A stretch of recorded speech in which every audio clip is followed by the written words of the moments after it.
Assalamualaikum warahmatullahi wabarakatuh. Salam sejahtera bagi kita semua. Perkenalkan, saya Farah Sasmita SPD MSI dengan nomor induk dosen nasional 0925129502. Saya merupakan dosen tetap pada program studi S1 Peternakan Fakultas Teknologi Pertanian Universitas Sulawesi Tenggara. Video ini merupakan bagian dari pernyataan diri dalam unjuk kerja Tridharma Perguruan Tinggi atau PDD UKT-PT sebagai salah satu persyaratan sertifikasi dosen tahun 2026, khususnya pada aspek pelaksanaan pengajaran.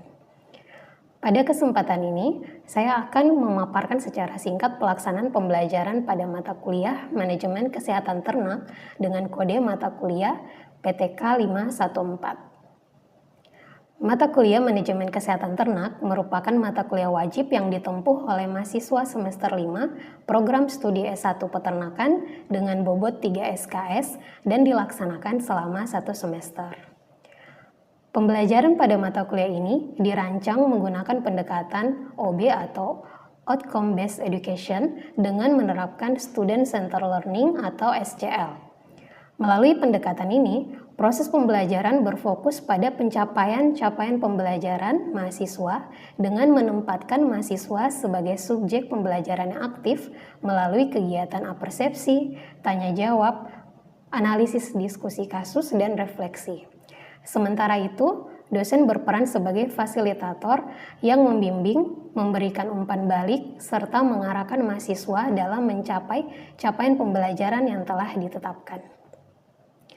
Mata kuliah ini terdiri dari beberapa topik, diantaranya adalah yang pertama, pengantar manajemen kesehatan ternak, konsep kejadian penyakit, kemudian penyakit infeksius, non-infeksius, menular strategis, dan zoonosis. Kemudian prinsip biosecurity, sanitasi, dan vaksinasi. Selanjutnya penyakit kesejahteraan hewan, kemudian pelaksanaan ujian tengah semester. Selanjutnya penyakit pada unggas, penyakit pada ruminansia, penyakit pada non-ruminansia, penyakit satwa harapan, kemudian teknik pengambilan dan pengiriman sampel ke laboratorium, dan pertemuan terakhir atau ke-16 yaitu pelaksanaan ujian akhir semester. Adapun capaian pembelajaran atau CPL program studi peternakan yang dibebankan pada mata kuliah ini adalah yang pertama, yaitu memiliki kemampuan mengevaluasi dan memecahkan masalah secara sistematis. Kemudian kedua, menerapkan teknologi peternakan yang efisien, berkualitas, dan berkelanjutan, serta mampu mengimplementasikan pengetahuan umum dan manajerial peternakan dalam dunia kerja. Untuk mendukung pencapaian CPL tersebut, mata kuliah ini memiliki 4 capaian pembelajaran mata kuliah atau CPMK, yaitu yang pertama, mahasiswa mampu menganalisis konsep kesehatan ternak, ruang lingkup, tujuan, dan manfaatnya sebagai dasar pencegahan penyakit pada ternak. Kemudian kedua, mahasiswa mampu menganalisis faktor-faktor penyebab kejadian penyakit serta membedakan jenis penyakit berdasarkan gejala klinis pada ternak. Ketiga, mahasiswa mampu menerapkan prinsip pencegahan penyakit dan kesejahteraan hewan untuk mendukung sistem pemeliharaan ternak yang sehat, produktif, dan berkelanjutan. Dan keempat, mahasiswa mampu menyusun strategi pencegahan dan pengendalian penyakit berdasarkan ilmu pengetahuan dan teknologi terkini untuk mendukung budidaya ternak yang sehat dan berkelanjutan. Referensi yang digunakan dalam mata kuliah manajemen kesehatan ternak berasal dari berbagai sumber ilmiah, meliputi buku ajar, jurnal ilmiah, serta referensi pendukung lainnya yang relevan. Proses pembelajaran pada mata kuliah ini dilaksanakan secara sinkronus dan asinkronus. Pembelajaran sinkronus dilaksanakan melalui tatap muka di ruang kelas maupun secara daring menggunakan aplikasi Zoom sebagai media web conference. Sementara itu, pembelajaran asinkronus dilaksanakan melalui WhatsApp group untuk memfasilitasi diskusi, penyampaian materi, serta penugasan secara mandiri maupun kelompok. Evaluasi pembelajaran dilakukan secara berkelanjutan yang terdiri atas ujian tengah semester 20%, ujian akhir semester 30%, tugas individu maupun kelompok 40%, dan kuis 10%. sehingga total bobot penilaian mata kuliah ini adalah 100%. Selanjutnya, saya akan menampilkan cuplikan proses pembelajaran sinkronus secara tatap muka pada program studi S1 Peternakan dengan materi prinsip biosecurity, sanitasi, dan vaksinasi dalam pencegahan penyakit ternak. Selamat menyaksikan. Assalamualaikum warahmatullahi wabarakatuh. Waalaikumsalam warahmatullahi wabarakatuh. Selamat pagi, apa kabar semuanya? Baik Bu, alhamdulillah. Alhamdulillah, semoga semua dalam keadaan sehat dan tetap semangat. Untuk pertemuan kali ini, yaitu pertemuan keempat kita pada mata kuliah Manajemen Kesehatan Ternak. Dan untuk materi pada hari ini yaitu tentang prinsip biosecurity, sanitasi, dan vaksinasi dalam pencegahan penyakit ternak. Harapannya teman-teman semua bisa menyimak dengan baik dan dapat memahami materinya dengan baik pula. Oke, jadi untuk memulai materi hari ini, sebelumnya kita berdoa terlebih dahulu. Saya persilakan kepada Ketua Tingkat Asti Ananda untuk memimpin doa.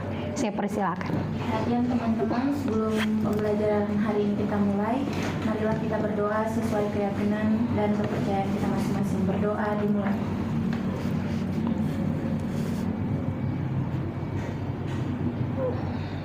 Berdoa selesai. Oke.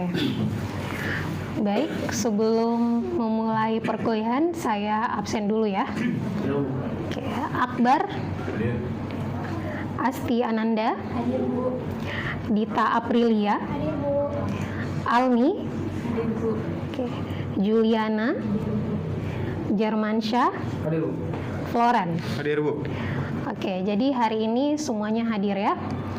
Baik, kita mulai teman-teman materinya. Oke, jadi perhatikan di slide. Di sini ada capaian pembelajaran mata kuliah hari ini, yaitu mahasiswa mampu menerapkan prinsip pencegahan penyakit dan kesejahteraan hewan untuk mendukung sistem pemeliharaan ternak yang sehat, produktif, dan berkelanjutan. Kemudian dapat dilihat pada slide ada 3 tujuan pembelajaran utama pada hari ini, yaitu yang pertama, menjelaskan konsep biosecurity, sanitasi, dan vaksinasi. Kemudian kedua, menganalisis peran biosecurity, sanitasi, vaksinasi dalam pencegahan penyakit pada ternak. Dan ketiga, menerapkan prinsip biosecurity, sanitasi, dan vaksinasi dalam penyelesaian suatu kasus pada peternakan. Oke, kita masuk pada slide apersepsi. Jadi teman-teman semua yang ada di sini, saya ingin mengajak teman-teman mengingat atau recalling materi pada pertemuan sebelumnya, yaitu bisa dilihat pada slide penyakit infeksius, non-infeksius, kemudian menular strategis, dan penyakit zoonosis. Nah, untuk mengecek bagaimana pemahaman atau daya ingat teman-teman, saya ingin memberikan beberapa pertanyaan. Oke, jadi pertanyaan pertama, apa yang dimaksud dengan penyakit infeksius? Apakah ada yang bisa menjawab? Saya Bu. Silakan. Penyakit infeksius adalah penyakit yang disebabkan oleh bakteri, virus, ataupun parasit. Iya, benar. Jadi jawabannya sudah tepat ya. Penyakit infeksius itu penyakit yang berasal dari mikroorganisme, misalnya virus, bakteri, kemudian parasit, ataupun jamur. Oke. Kemudian pertanyaan kedua. Bagaimana penyakit infeksius dapat menyebar di suatu peternakan? Saya Bu. Oke, silakan Asti. Dapat menyebar itu melalui beberapa hal. Yang pertama itu melalui kontak langsung antar ternak, yang kedua melalui air minum, yang ketiga melalui pekan, dan yang keempat itu melalui manusia atau kendaraan. Iya, jawabannya juga sudah tepat.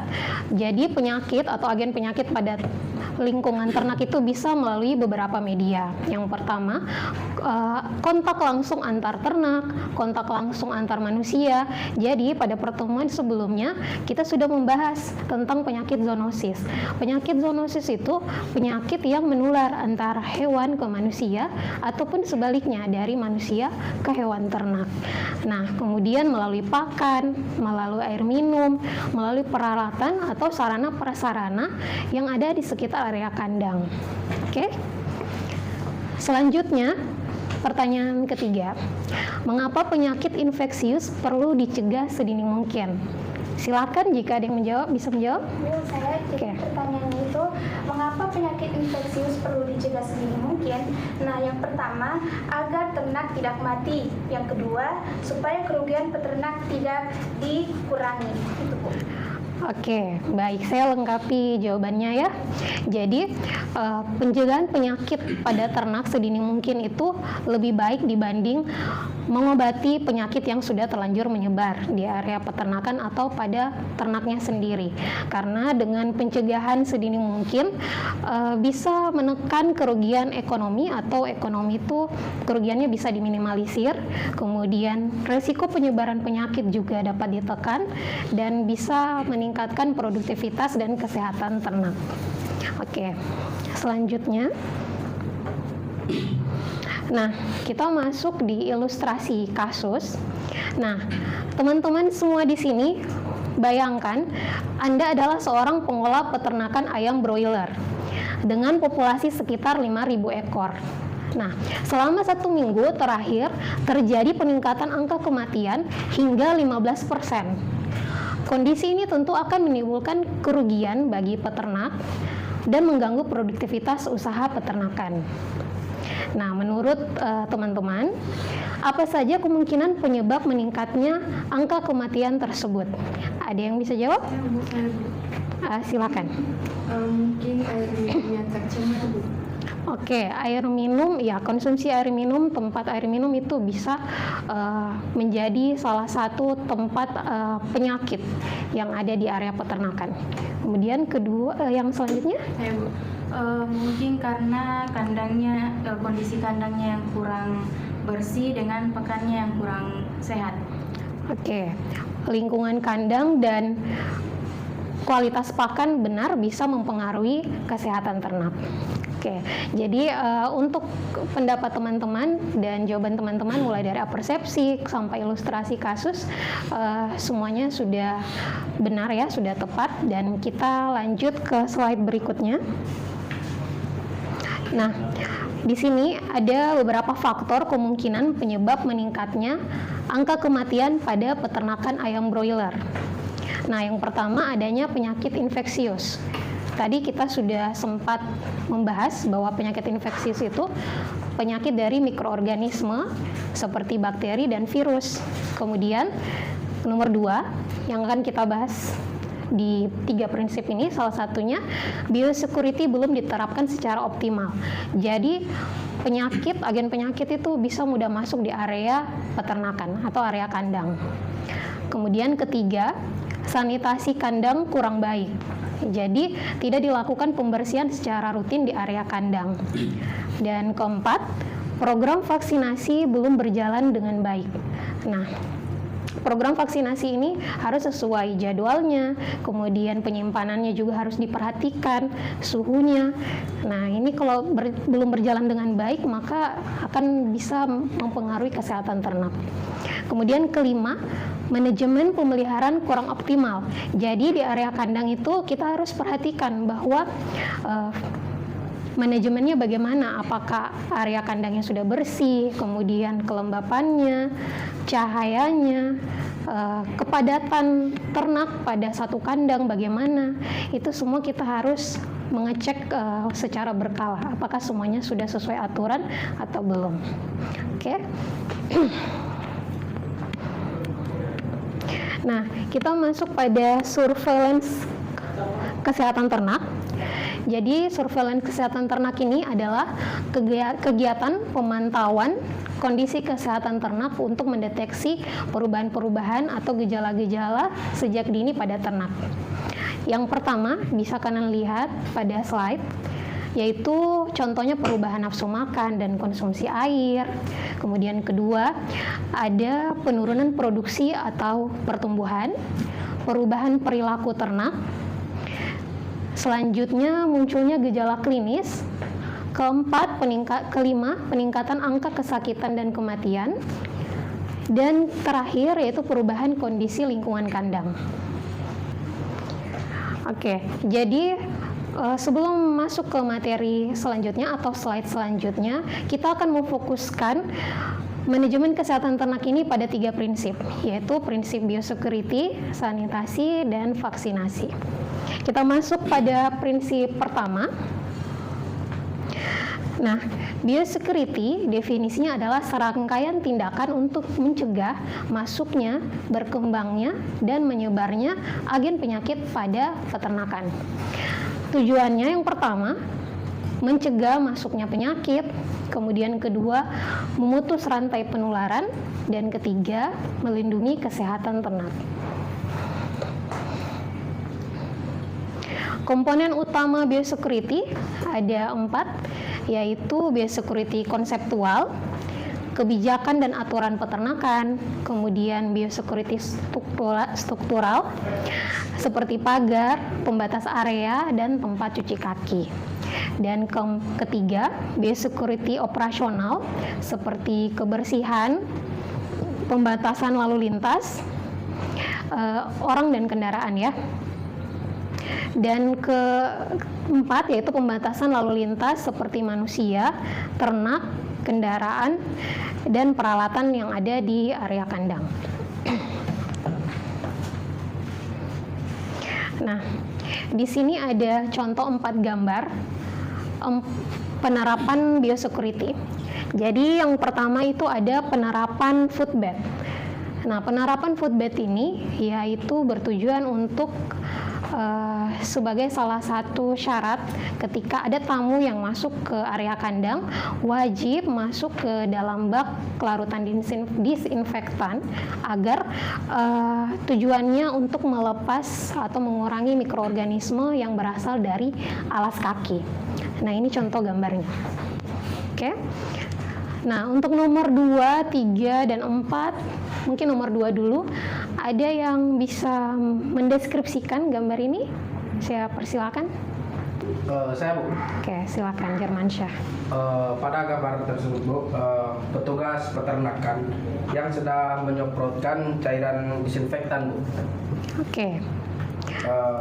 Penyemprotan kendaraan menggunakan disinfektan pada kendaraan yang keluar masuk peternakan dapat menjadi media pembawa bibit penyakit. Oleh karena itu, kendaraan perlu disinfektan sebelum memasuki area peternakan, Bu. Iya, jadi jawabannya sudah tepat. Kendaraan yang keluar masuk di area peternakan itu bisa menjadi salah satu faktor masuknya agen penyakit ke area kandang.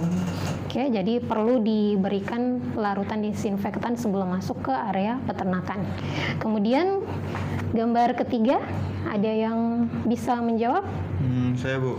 Silakan. Ya, bisa kita lihat pada gambar ketiga adanya pembatas tamu, yang dimana pembatas tamu itu sudah tertera pada gambar itu. Dia itu tidak semua orang diperbolehkan masuk di area kandang. Pembatas lalu lintas orang merupakan salah satu prinsip penting dalam biosecurity untuk mengurangi resiko masuknya agen penyakit. Oke, benar ya. Kita lanjutkan ke gambar keempat. Mungkin ada yang bisa bantu menjawab? Saya, Bu. Oke, saya persilakan. Dari gambar 4 itu, Bu, kan itu di situ ada isolasi ternak baru. Jadi dia itu kayak pemisahan kandang untuk ternak yang baru masuk, Bu. Oke. Ya, jadi untuk nomor 4 benar ya, isolasi ternak baru. Ketika ada ternak baru yang masuk di perkandangan kita atau peternakan kita, itu wajib kita mengisolasi dulu di tempat yang berbeda dengan ternak-ternak yang sebelumnya sudah ada. Jadi tujuannya untuk memastikan bahwa ternak baru ini sehat dan bebas dari penyakit. Oke, selanjutnya kita masuk pada prinsip sanitasi. Jadi, prinsip sanitasi ini adalah upaya menjaga kebersihan lingkungan peternakan untuk mengurangi jumlah mikroorganisme penyebab penyakit.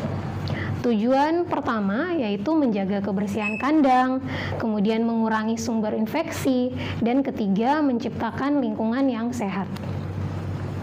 Nah, bisa dilihat pada gambar, di sini ada petugas peternakan yang menggunakan pakaian APD atau alat pelindung diri secara lengkap dan sedang menyemprotkan larutan disinfektan pada area kandang. Jadi ini adalah salah satu contoh dari prinsip sanitasi, sehingga ini bisa mengurangi mikroorganisme yang ada di dalam area kandang tersebut. Oke. Nah, di sini ada faktor-faktor yang mendukung sanitasi. Yang pertama kebersihan kandang, kemudian kebersihan tempat pakan, kebersihan tempat minum ternak, pengolahan limbah, dan juga pengendalian vektor, yaitu contohnya lalat dan tikus. Nah, kita lihat lagi pada slide tahapan sanitasi kandang. Jadi ini ada 5. Yang pertama itu pembersihan awal, jadi mengeluarkan kotoran dan sisa-sisa pakan ternak ya. Kemudian kedua, pencucian, yaitu menggunakan air dan deterjen. Dan ketiga, disinfeksi, menggunakan disinfektan tapi sesuai dosis ya. Dan keempat, kemudian ada pengeringan, jadi ini mengurangi kelembapan dan mikroorganisme. Kemudian kelima yaitu evaluasi kebersihan. Jadi memastikan bahwa kandang ini sudah siap digunakan.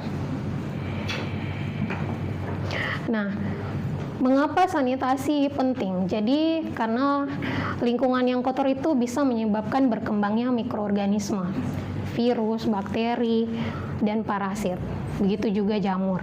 Nah, tentu semua itu bisa menyebabkan penyakit pada ternak. Yang ingin saya tanyakan kepada teman-teman, mengapa sanitasi kandang itu perlu dilakukan secara rutin? Padahal terlihat bahwa ternak itu sehat, tapi harus dilakukan secara rutin. Kira-kira kenapa? Ada yang bisa jawab? Bisa menjawab. Ya, silakan Dita. Jadi, meskipun ternak terlihat sehat, sanitasi kandang harus dilakukan karena sanitasi merupakan tindakan pencegahan untuk mengurangi sumber infeksi sebelum penyakit muncul. Oke, jadi benar, sanitasi itu merupakan tindak pencegahan sebelum infeksi dari mikroorganisme ya, seperti yang disebutkan pada slide ini, ada virus dan bakteri. Oke. Nah, kemudian kita masuk pada prinsip vaksinasi. Jadi vaksinasi ini adalah pemberian vaksin kepada hewan ternak, tujuannya untuk meningkatkan imunitas atau antibodi dari ternak pada penyakit-penyakit tertentu. Nah, tujuannya yang pertama membentuk antibodi atau pertahanan tubuh, kemudian kedua menurunkan angka kesakitan, dan ketiga menurunkan angka kematian. Nah, pada gambar ini kita bisa melihat ada petugas kesehatan hewan atau ternak sedang memberikan vaksin pada ternak sapi. Jadi dengan memberi vaksin pada ternak itu bisa meningkatkan antibodinya sehingga produktivitas dan kesehatan ternak itu tetap terjaga.